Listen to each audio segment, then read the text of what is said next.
അസ്സലാമു അലൈക്കും dear friends. ഇന്നത്തെ നമ്മുടെ സ്പെഷ്യൽ നിങ്ങൾ ആരും ഇതുവരെയും ട്രൈ ചെയ്ത് നോക്കിയിട്ടില്ലാത്ത ഒരു അടിപൊളി വെറൈറ്റി റെസിപ്പിയാണ്. നമ്മുടെ ഈ വീഡിയോ കണ്ടുകൊണ്ടിരിക്കുന്ന സമയത്ത് നിങ്ങൾക്ക് ഇഷ്ടപ്പെടുകയാണെങ്കിൽ ഒന്ന് ലൈക്ക് ചെയ്തേക്കണേ. അതുപോലെ തന്നെ നമ്മുടെ ഈ ചാനൽ ആദ്യമായിട്ട് കാണുന്നവരും ഇതുവരെയും സബ്സ്ക്രൈബ് ചെയ്യാത്തവരും പ്ലീസ് ഒന്ന് സബ്സ്ക്രൈബ് ചെയ്തേക്കണേ. ഞാനിടുന്ന വീഡിയോസ് ഉടനടി കിട്ടുന്നതിനായി സബ്സ്ക്രൈബ് ബട്ടന്റെ തൊട്ടടുത്ത് കാണുന്ന ബെല്ലൈക്കൺ കൂടി ക്ലിക്ക് ചെയ്തിട്ട് ഓൾ എന്ന ഓപ്ഷൻ എനേബിൾ ചെയ്യാനും മറക്കല്ലേ.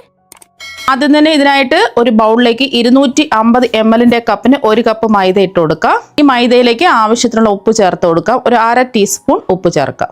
ഇനി ഇതിലേക്ക് 2 ടേബിൾ സ്പൂൺ എണ്ണ ഒഴിച്ചു കൊടുക്കാം. ഇനി ഉപ്പും എണ്ണയും മാവുമായിട്ടൊന്ന് മിക്സ് ചെയ്തെടുക്കാം. ഇപ്പൊ ദാ ഉപ്പും മാവും എണ്ണയായിട്ട് നന്നായിട്ട് മിക്സ് ചെയ്തെടുത്തിട്ടുണ്ട്. ഒരു രീതിക്ക് റെഡിയാക്കി എടുക്കാം. ഇനി ആവശ്യത്തിന് വെള്ളം ഒഴിച്ചിട്ട് ഈ മാവൊന്ന് കുഴച്ചെടുക്കാം. അപ്പോൾ വെള്ളം കുറച്ചായിട്ട് ഒഴിച്ചു കൊടുക്കുക. അപ്പോൾ 1/2 കപ്പ് വെള്ളം ഞാൻ എടുത്തിട്ടുണ്ട്. സാധാരണ പച്ചവെള്ളം തന്നെയാണ് എടുത്തിട്ടുള്ളത്. നമ്മൾ ചപ്പാത്തിക്കൊക്കെ കുഴയ്ക്കുന്നത് പോലെ അങ്ങ് കുഴച്ചെടുത്താൽ മതിയാവും. മൈദയ്ക്ക് പകരം ഗോതമ്പിലും ചെയ്തിട്ട് എടുക്കാം. പക്ഷെ മൈദയിലാകുമ്പോൾ കുറച്ചും കൂടെ പെർഫെക്റ്റ് ആയിട്ട് കിട്ടും. എനിക്കിപ്പോൾ ഒരു 1/4 കപ്പ് വെള്ളത്തിന്റെ ആവശ്യമേ വന്നിട്ടുള്ളൂ. നമ്മൾ എടുക്കുന്ന ഓരോ മൈദയ്ക്ക് അനുസരിച്ച് വെള്ളത്തിന്റെ അളവിന് വ്യത്യാസം ഉണ്ടാവും. നല്ലതുപോലെ കുഴച്ച് നമുക്ക് സോഫ്റ്റ് ആക്കി മാവൊന്ന് ഉരുട്ടിയെടുക്കാം. അപ്പോൾ മാവ് നല്ലതുപോലെ ഒന്ന് കുഴച്ചെടുത്തിട്ടുണ്ട്. ഒരുപാടങ്ങ് മാവ് ലൂസായി പോകരുത്, നല്ല കട്ടിയായിരിക്കണം. പക്ഷെ മാവ് നല്ല സോഫ്റ്റും ആയിരിക്കണം. ആ ഒരു രീതിക്ക് കുഴച്ചിട്ടെടുക്കുക. ഞാനിപ്പോൾ 1 കപ്പ് അളവിലാണ് ഈ മാവ് റെഡിയാക്കി എടുക്കുന്നത്. നിങ്ങൾക്ക് വേണമെന്നുണ്ടെങ്കിൽ അതിൽ കൂടുതൽ മാവ് എടുത്തിട്ട് ചെയ്യാവുന്നതാണ്. അപ്പോൾ ബാക്കി അതിനനുസരിച്ച് കൂടുതൽ എടുക്കേണ്ടി വരും. മാവ് ഒന്ന് കുഴച്ചെടുത്തിട്ടുണ്ട്. ഇനി ഇതിന്റെ മുകളിൽ ഡ്രൈ ആവാതിരിക്കാൻ കുറച്ച് എണ്ണ ഒന്ന് തടവി കൊടുക്കാം. കുറച്ച് സമയം ഇത് റെസ്റ്റ് ചെയ്യാൻ വെക്കാം. മൈദയല്ലേ, കുറച്ച് സമയം ഒന്ന് റെസ്റ്റ് ചെയ്യാൻ വെക്കണം. മാവ് നമ്മൾ റെസ്റ്റ് ചെയ്യാൻ വെച്ചിരിക്കുന്ന സമയം കൊണ്ട് ഒരു ചൂടായി കിടക്കുന്ന പാത്രത്തിലേക്ക് 1 ടേബിൾ സ്പൂൺ വെളിച്ചെണ്ണ ഒഴിച്ചു കൊടുക്കാം. എണ്ണ ഒന്ന് ചൂടാവട്ടെ. അപ്പൊ എണ്ണ ഒന്ന് ചൂടായതിനു ശേഷം ഇതിലേക്ക് 1 ടേബിൾ സ്പൂൺ ഇഞ്ചി വെളുത്തുള്ളി നീളത്തിൽ കട്ട് ചെയ്തെടുത്തതാണ്. വേണമെന്നുണ്ടെങ്കിൽ ചതച്ചിട്ടെടുക്കാം, എങ്ങനെ വേണമെന്നുണ്ടെങ്കിലും അരിഞ്ഞെടുക്കാവുന്നതാണ്. അതുപോലെ തന്നെ ഇതിലേക്ക് 2 പച്ചമുളക് നീളത്തിൽ കട്ട് ചെയ്തും കൂടി ചേർത്ത് കൊടുക്കാം. അവരവരുടെ എരിവിനനുസരിച്ച് പച്ചമുളക് ചേർത്ത് കൊടുക്കുക. നല്ല എരിവുള്ള പച്ചമുളകാണെന്നുണ്ടെങ്കിൽ ഒരെണ്ണമൊക്കെ എടുത്താൽ മതിയാവും. ഞാനിപ്പോൾ എല്ലാം നീളത്തിലാണ് കട്ട് ചെയ്തെടുത്തിട്ടുള്ളത്. ഒരു 10 സെക്കൻഡ് ഒന്ന് ഇളക്കി കൊടുത്ത് ആ വെളുത്തുള്ളിയുടെയും ഇഞ്ചിയുടെയും പച്ചമുളകിന്റെ ആ പച്ചച്ചുവ ഒന്ന് മാറി കിട്ടുന്നവരെ ഒന്ന് ഇളക്കി കൊടുക്കുക. ഫ്ലെയിം മീഡിയം ഫ്ലെയിം വെച്ച് കൊടുക്കുക. ഇപ്പോൾ ഒരു 10 സെക്കൻഡ് ഇളക്കി കൊടുത്ത് ആ ഇഞ്ചിയുടെയും വെളുത്തുള്ളിയുടെയും പച്ചമുളകിന്റെ പച്ചച്ചുവയൊക്കെ ഒന്ന് മാറിയിട്ടുണ്ട്. ഇനി ഇതിലേക്ക് മീഡിയം സൈസ് 3 സവാള നീളത്തിൽ കട്ട് ചെയ്ത് ചേർത്ത് കൊടുക്കാം. ഇനി സവാള ഒന്ന് പെട്ടെന്ന് വായന്ന് കിട്ടുന്നതിന് വേണ്ടിയിട്ട് ഒരു 1/2 ടീസ്പൂൺ ഉപ്പ് ചേർക്കാം. ഉപ്പ് കുറവുണ്ടെന്നുണ്ടെങ്കിൽ ലാസ്റ്റിൽ ഉപ്പ് ചേർത്ത് കൊടുത്താൽ മതിയാവും. സവാള അങ്ങ് ഒരുപാട് വാടി ഗോൾഡൻ നിറമൊന്നും ആവേണ്ട ആവശ്യമൊന്നുമില്ല. ജസ്റ്റ് ഒന്ന് വാടി കിട്ടിയാൽ മാത്രം മതി. അപ്പോൾ സവാളയൊക്കെ ജസ്റ്റ് വാടി കിട്ടിയിട്ടുണ്ട്. ഒരുപാട് അങ്ങ് വാടേണ്ട ആവശ്യമില്ല. ഇനി ഇതിലേക്ക് ഒരു 1/2 കപ്പ് ക്യാരറ്റ് ഗ്രേറ്റ് ചെയ്ത് ചേർക്കാം. ക്യാരറ്റിന്റെ പകുതി ക്യാരറ്റ് ഗ്രേറ്റ് ചെയ്ത് എടുത്തിട്ടുള്ളതാണ്. അതുപോലെ തന്നെ ഒരു 1/2 കപ്പ് ക്യാബേജ് ഗ്രേറ്റ് ചെയ്ത് കൂടി ചേർത്ത് കൊടുക്കാം. അപ്പോൾ ഇതെല്ലാം ഒന്ന് വാടി കിട്ടിയാൽ മതി, ഒരുപാട് വേവൊന്നുമില്ല. അപ്പോൾ ക്യാരറ്റും ക്യാബേജും ഇട്ട് കൊടുത്ത് ജസ്റ്റ് ഒന്ന് വാടി കിട്ടിയിട്ടുണ്ട്. ഇനി ഫ്ലെയിം ഒന്ന് കുറച്ച് വെച്ചിട്ട് ഇതിലേക്ക് പൊടി ഐറ്റംസ് ഒക്കെ ചേർത്ത് കൊടുക്കാം. 1/4 ടീസ്പൂൺ മഞ്ഞൾപ്പൊടി, ഒരു 1/2 ടീസ്പൂൺ മല്ലിപ്പൊടി, ഒരു 1/2 ടീസ്പൂൺ മുളക് പൊടിയും കൂടി ചേർത്ത് കൊടുക്കാം. ഇതിൽ പച്ചമുളക് ചേർത്തിട്ടുണ്ട്. അപ്പോൾ അത് നോക്കിയിട്ട് മുളക് പൊടി ചേർത്ത് കൊടുക്കാം. ഞാനിപ്പോൾ എടുത്തിട്ടുള്ളത് കാശ്മീരി മുളക് പൊടിയാണ്. അധികം എരിവൊന്നുമില്ല. എരിവുള്ള മുളക് പൊടി ആണെന്നുണ്ടെങ്കിൽ ഒരു 1/4 ടീസ്പൂണൊക്കെ ചേർത്ത് കൊടുത്താൽ മതിയാവും. ഇനി ഒരു 1/4 ടീസ്പൂൺ കുരുമുളക് പൊടി ചേർക്കാം. ഇനി ഒരു 1/2 ടീസ്പൂൺ ഗരം മസാല പൊടിയും കൂടി ചേർത്ത് കൊടുക്കുക. ഇതെല്ലാം നന്നായിട്ടൊന്ന് ഇളക്കി കൊടുക്കാം. നിങ്ങൾക്ക് ഇഷ്ടമുള്ള വെജിറ്റബിൾസ് ഒക്കെ ചേർക്കാവുന്നതാണ്. ഞാനിപ്പോൾ തക്കാളി ഒന്നും ഇതിൽ ചേർത്തില്ല. തക്കാളി ചേർക്കേണ്ട ആവശ്യമില്ല. പൊടിയുടെ പച്ചമണം മാറി കിട്ടുന്നവരെ ഒരു 10 സെക്കൻഡ് ഒന്ന് ഇളക്കി കൊടുക്കാം. ഒന്ന് ഇളക്കി കൊടുത്തതിന് ശേഷം നമുക്ക് കുറച്ച് മല്ലിയില കട്ട് ചെയ്തും കൂടി ചേർത്ത് കൊടുക്കാം. ഇപ്പോൾ മല്ലിയില ഇല്ലാന്നുണ്ടെങ്കിൽ കറിവേപ്പില ചെറുതായിട്ട് കട്ട് ചെയ്ത് ചേർത്ത് കൊടുത്താലും മതി. ഒന്ന് ഇളക്കി കൊടുത്താൽ മതി. അപ്പോൾ ഇതുപോലെ ഒന്ന് ഇളക്കി കൊടുത്തതിന് ശേഷം നമുക്ക് ഫ്ലെയിം അങ്ങ് ഓഫാക്കാം. ഉപ്പൊക്കെ കറക്റ്റ് ആണോ എന്നൊന്ന് ചെക്ക് ചെയ്ത് നോക്കാം. ഞാനിട്ട് കൊടുത്ത ഉപ്പ് കറക്റ്റ് ആണ്. ഉപ്പ് കുറവാണെന്നുണ്ടെങ്കിൽ കുറച്ച് ഉപ്പും കൂടി ചേർത്ത് കൊടുക്കുക. എനിക്കിപ്പോൾ കറക്റ്റ് അളവിനുള്ള ഉപ്പാണ് ഞാൻ ചേർത്ത് കൊടുത്തിട്ടുള്ളത്. ഇതിൻ്റെ ചൂട് മാറാൻ വേണ്ടിയിട്ട് നമുക്ക് മാറ്റി വയ്ക്കാം. ഇനി ഒരു ബൗളിലേക്ക് 2 ടീസ്പൂൺ മൈദ ഇട്ട് കൊടുക്കുക. ഇനി ഇതിലേക്ക് കുറച്ച് വെള്ളം ഒഴിച്ച് നല്ല കട്ടിയുള്ള ഒരു ബാറ്ററായിട്ട് റെഡിയാക്കി എടുക്കണം.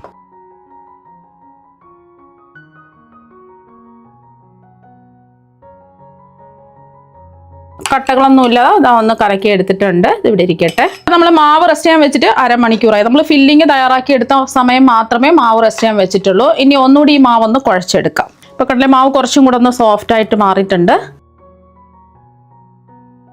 അപ്പം നല്ലതുപോലെ ഇതാ ഒന്നുകൂടി കുഴച്ചെടുത്തിട്ടുണ്ട്. കൗണ്ടർ ടോപ്പിൽ വെച്ചിട്ടോ അല്ലെങ്കിൽ ബൗളിൽ വെച്ചിട്ടോ നല്ലതുപോലെ ഒന്ന് കുഴച്ചെടുക്കുക. ഈ മാവ് 3 ഒരേ വലിപ്പത്തിലുള്ള ഉരുളകളാക്കി മാറ്റാം.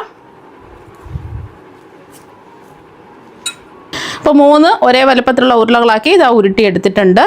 നമ്മൾ ഉരുട്ടിയെടുത്ത മാവ് മൈദയിലിട്ട് ഒന്ന് കോട്ട് ചെയ്തെടുക്കാം.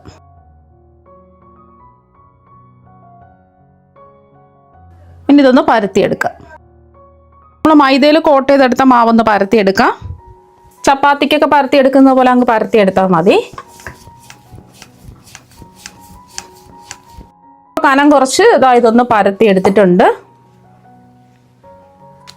ഇനി നമ്മൾ പരത്തിയെടുത്തതിൻ്റെ 4 വശവും ഒന്ന് കട്ട് ചെയ്ത് മാറ്റാം.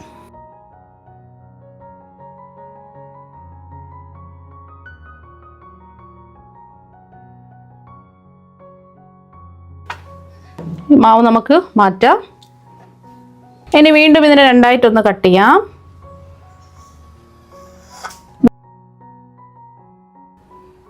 വീണ്ടും ഇതിനെ 4ആയിട്ടൊന്ന് കട്ട് ചെയ്യാം. അപ്പം നമ്മൾ പരത്തി കട്ട് ചെയ്ത് നിന്നും ഒരു ഷീറ്റ് ഇതായി എടുത്തിട്ടുണ്ട്. ഇതിൻ്റെ നടുവിലായിട്ട് നമുക്ക് ചീസിൻ്റെ പകുതി ചീസ് സ്ലൈസ് കട്ട് ചെയ്തെടുത്തത് വെച്ച് കൊടുത്തിട്ടുണ്ട്. ഇനി ഈ ചീസിൻ്റെ മുകളിലായിട്ട് നമ്മുടെ ഫില്ലിങ് അങ്ങ് വെച്ച് കൊടുക്കുക. ഒരുപാട് അങ്ങ് വെക്കരുത്, കുറച്ച് വെച്ച് ഇതുപോലെ ഒന്ന് വെച്ച് കൊടുക്കുക. ഇനി ഈ ഭാഗം ഒന്ന് നമുക്ക് മൈദ ഒന്ന് തേച്ച് കൊടുക്കാം. ഈ ഭാഗം മാത്രം മൈദ ഒന്ന് തേച്ച് കൊടുക്കുക. ഇനി നമുക്ക് ഇതൊന്ന് റോൾ ചെയ്തെടുക്കാം. ഇതുപോലെ ഒന്ന് റോൾ ചെയ്തെടുക്കാം. അപ്പോൾ അത് റോൾ ചെയ്തെടുത്ത് ഇവിടെ അങ്ങ് ഒട്ടിച്ച് വെച്ച് കൊടുക്കുക. അപ്പോൾ ഈ ഭാഗം പ്രസ് ചെയ്യുമ്പോൾ കുറച്ചും കൂടെ ഒന്ന് പരന്ന് വരും. ഇനി ഈ ഭാഗത്ത് നമുക്ക് കുറച്ച് മൈദ ഒന്ന് തേച്ച് കൊടുക്കാം. ഇനി ഇത് കയ്യിലെടുത്തതിന് ശേഷം ഇതുപോലെ ഒന്ന് തിരിച്ചു കൊടുക്കുക. ഈ ഭാഗവും ഇതുപോലെ ഒന്ന് തിരിച്ചു കൊടുക്കുക. അപ്പോൾ ഈ ഒരു രീതിക്ക് ചെയ്തിട്ടെടുക്കുക. 2 വശവും ഫോർക്കൊന്ന് ഡിസൈൻ ചെയ്ത് കൊടുക്കുക.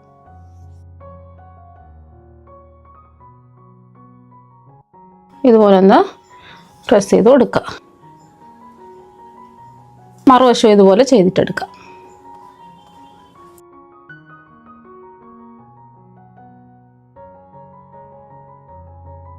അപ്പം ഇതുപോലെ ബാക്കിയെല്ലാം നമുക്ക് റെഡിയാക്കി എടുക്കാം.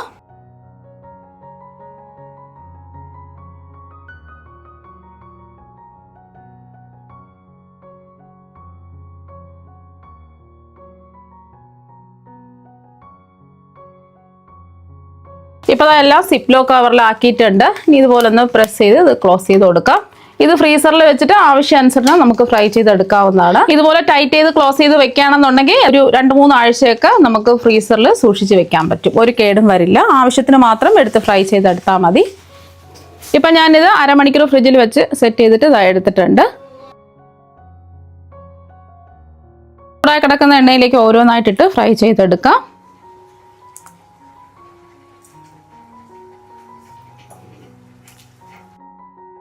ഫ്ലെയിം മീഡിയം ഫ്ലെയിം വെച്ച് കൊടുക്കുക. ഒരു വശം ഒന്ന് മൊരിഞ്ഞ് വരുന്ന സമയത്ത് തിരിച്ചിട്ട് കൊടുക്കുക.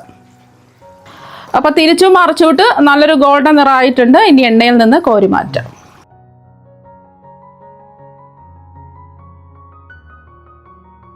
ബാക്കിയിരിക്കുന്നതും ഇതുപോലെ തന്നെ ഫ്രൈ ചെയ്തെടുക്കാം.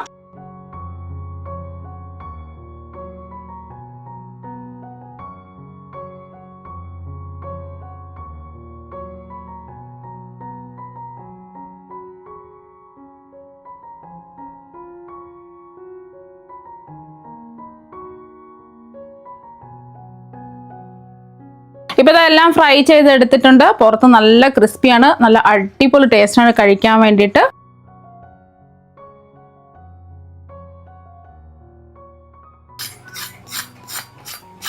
ഇനി ഇത് മുറിച്ചും കൂടെ കാണിച്ചു തരാം. അപ്പം നിങ്ങളെല്ലാവരും ഇതുപോലെ ഒരു പ്രാവശ്യം ഒന്ന് ട്രൈ ചെയ്ത് നോക്കുക. തീർച്ചയായും നിങ്ങൾക്ക് എല്ലാവർക്കും ഒരുപാട് ഇഷ്ടമാകും. അപ്പോൾ നമുക്ക് മറ്റൊരു വെറൈറ്റി വീഡിയോ ആയിട്ട് വീണ്ടും കാണാം. താങ്ക്